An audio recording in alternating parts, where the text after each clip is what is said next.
Alors algo, ça fait référence à la douleur. L'algodystrophie, ou plus précisément encore l'algoneurodystrophie, c'est comme ça qu'on l'appelle vraiment en médecine, c'est le syndrome douloureux d'une main ou d'un pied, très souvent à la suite d'un traumatisme, comme une fracture. Les douleurs qui peuvent durer plusieurs mois s'accompagnent de troubles de la circulation sanguine et problèmes osseux. En clair, en plus de la douleur, le membre touché va transpirer très facilement, il est rouge, il est chaud. Alors cette pathologie est restée très longtemps mystérieuse, on ne sait pas pourquoi. Après la guérison d'une fracture du poignet, par exemple, certaines personnes vont faire une algodystrophie. On constate quand même que ça survient souvent lors de polytraumatismes.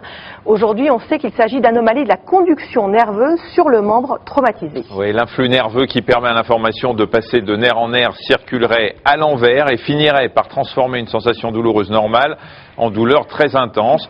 Ça entraîne également des troubles vasculaires, les vaisseaux ne se dilatant et ne se contractant plus normalement. Et puis enfin on voit, et ce que vous voyez là à la radio, un os déminéralisé. Regardez à gauche, vous avez une radio de pied normal. À droite, vous voulez qu'on compare deux os peut-être? Voilà, à droite vous avez un os que vous voyez beaucoup plus transparent, voilà, beaucoup les plus deux mêmes, déminéralisé.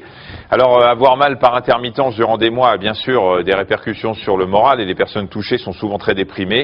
Une dépression qui est la conséquence et non, comme on le pensait, la cause de cette algodystrophie.